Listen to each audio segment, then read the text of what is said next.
Heat up a 12 millimeter rod here as the substrate for it.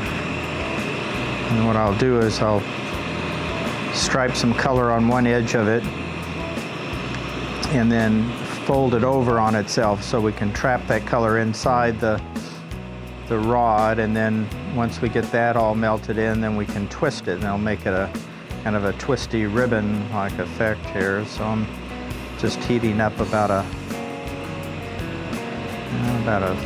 5-inch section of the rod so that it can accept the color.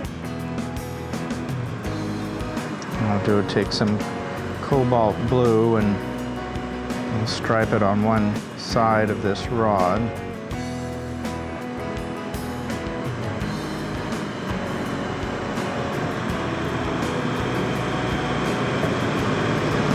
Keep it relatively straight, but one of the things about lamp working is if you twist or stretch things, it tends to make them look a lot nicer and straighter and more even. So any indiscretions at this stage of the process will look a little bit better at the end, hopefully. I'm just kind of melting some of this cobalt blue into the rod.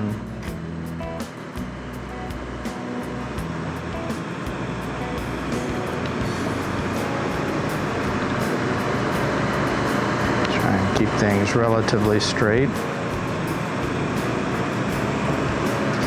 Then I'm going to take a stringer of red glass that I prepared earlier, and I'm going to put a little stripe of red glass on either side of the cobalt blue, give it a little more interest. So I just keep the tip of the red stringer in the flame, and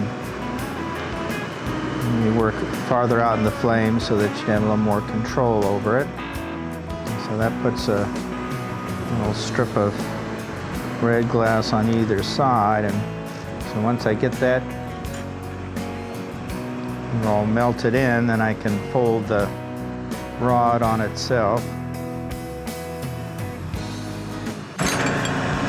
Sure, this is a technique I stole from someone else off YouTube. So I'm going to attach a punty, a little rod, onto one end of this. It can be pretty much a warm or hot seal. And eventually we'll melt it off. And then I'm going to heat the glass probably at about an even amount on the other side of where the color is, so that it'll be able to bend over. And once it gets soft enough, I can bend the rod over, try and keep that stripe in between the two ends of the rod, and then I can melt off that original punty there. And then I'll just take some time to melt this and to where it's a fairly even cylinder. It takes a little time. I can use the mashers to kind of help move it along.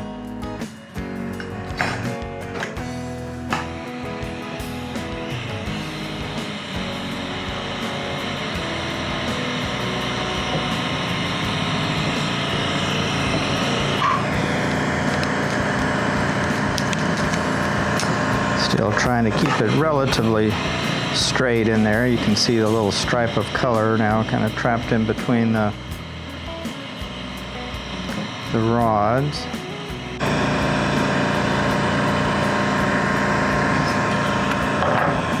So now once it gets fairly even cylinder, it doesn't have to be perfect, then you can reattach a rod to the end of it and then heat it all up evenly and then give it a bit of a twist, and it makes a classic nice effect in the center. And once we get that all evenly melted, then we can try and make a marble out of it.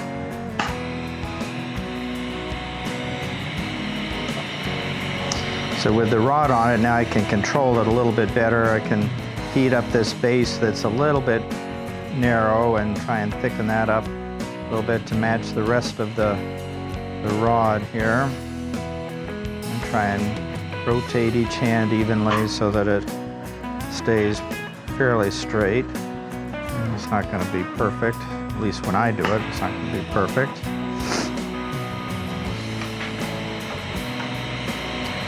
So you can kind of thicken the whole thing up. And when you twist it, it doesn't really have to be a very tight twist, because eventually as you condense it down to marble, it'll kind of naturally tighten up a little bit more, and you don't want that to get so tight that you can't see the colors inside it.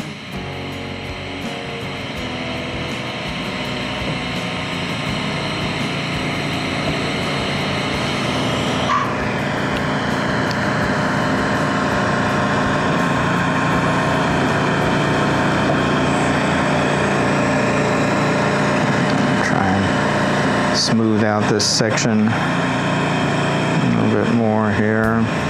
Maybe unwind it a little bit so it can kind of try and make everything even. And then to twist it, you just slow down one hand a little bit. I can slow down my right hand twist and just make the left hand rotation a little bit faster, and then that'll been part of a bit of a twist to it.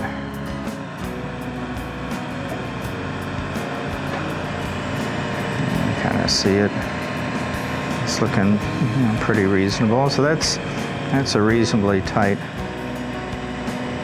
twist. And so now I have a bit of extra clear glass up at the tip here that I can take off so that the color is a little closer to the tip of the marble.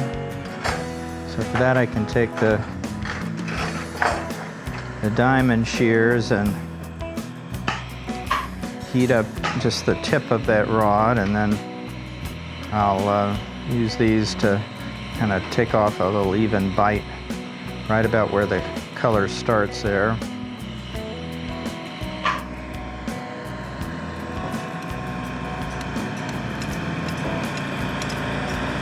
Takes off a little.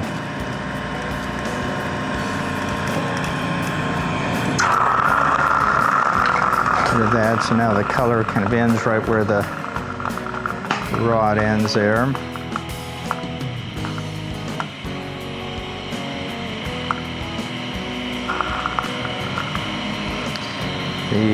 The diamond shears sometimes leave a little impurity, little bits of metal at the tip there that I can try and tweezer off and make it a little cleaner.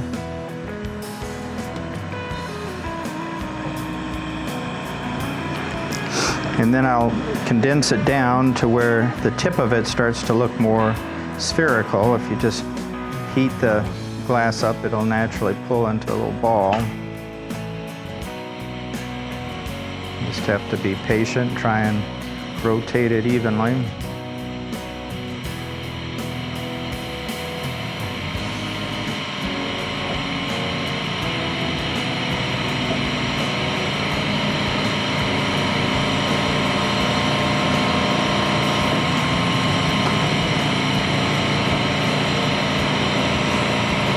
See the tip starting to come into a bit of a ball, and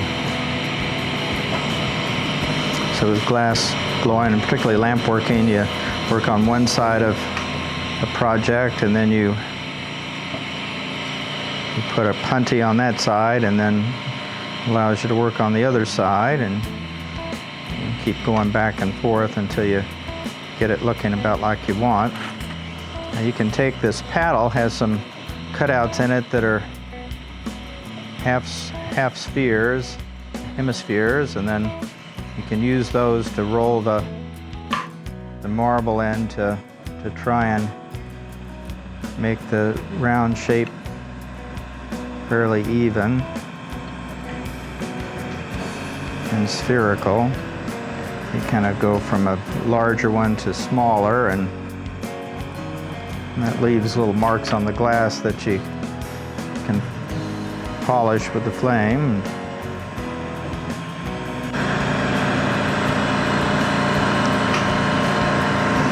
Clean off the tip of this.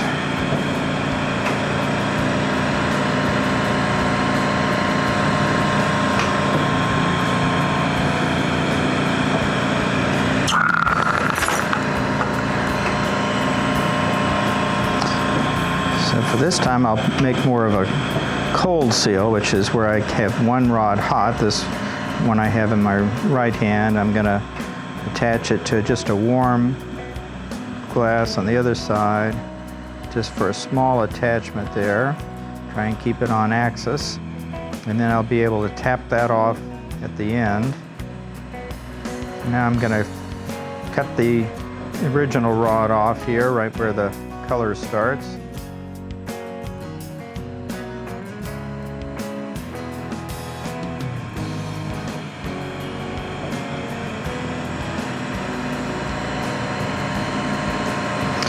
Once the rod gets hot enough and soft, you can pull it out a little bit, and as it thins, you'll be able to pull it off the glass there. And you keep flashing the end with the punny so that it doesn't get too cold. And then I'm going to clean up this end and eventually use the diamond shears to cut that little bit off into a more even section.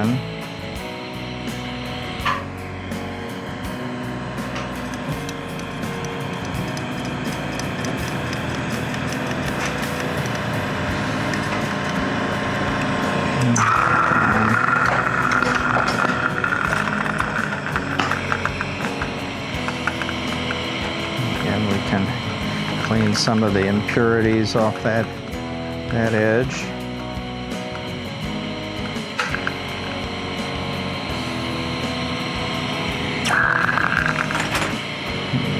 Not overheat it to introduce any boiling or bubbles into the glass there.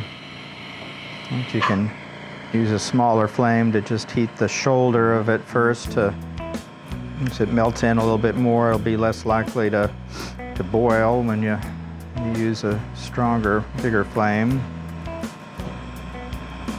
You can see it's all smoothing out a little bit more. So I'll heating that, and again that'll kind of naturally pull into a ball.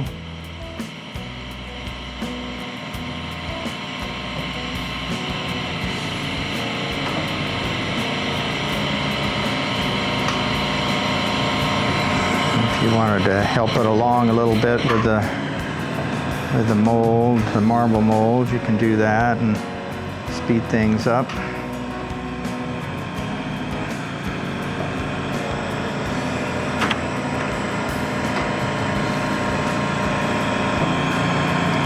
See the little twist of color in there.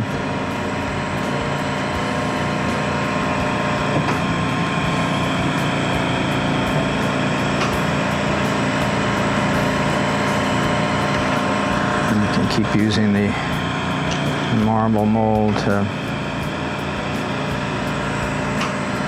try and make it all as spherical as you can.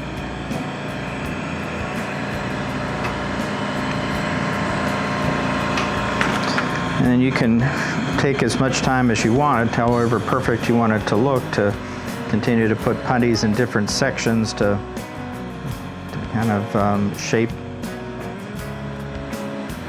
different segments until it's all fairly spherical.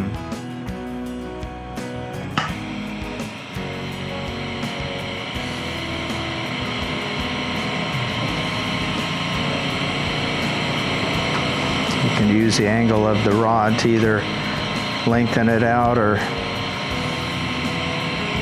to condense it a little bit more, depending on the shape.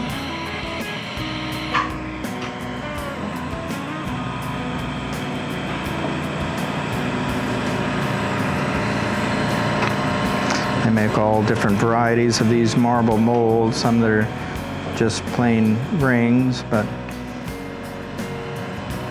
it all has the same principle.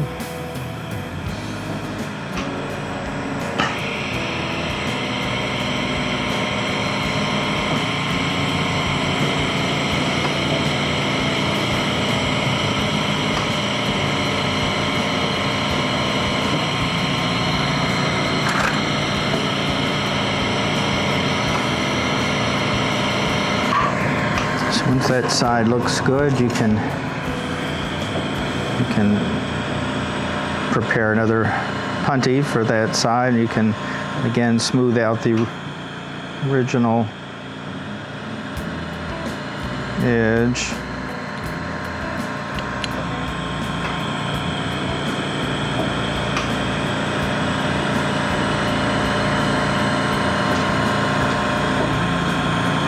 Once you have that side on there, then you can tap off that rod.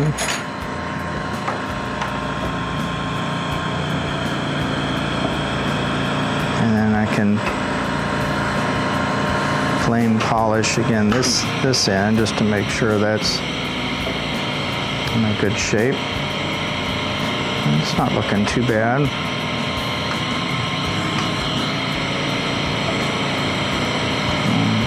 Same thing here.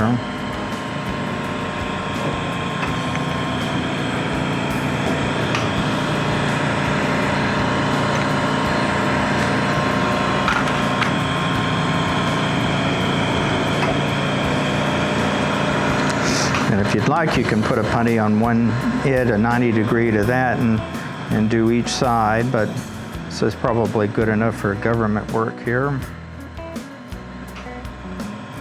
And if you think the marble generally looks like you want it to look, then you can take the whole thing off this punty and kind of make sure it's all fairly evenly heated. And you can heat up your marble mold and then put that, once it cools off enough where it's not too soft, you can knock it off into the marble mold. And that's going to allow you to use the torch to just polish that last little mark where that last punty was.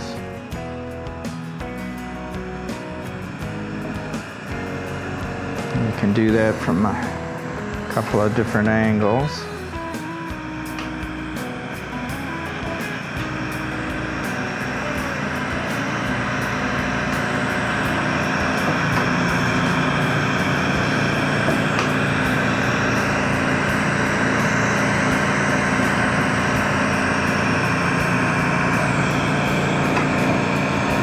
Looks pretty even, so then we can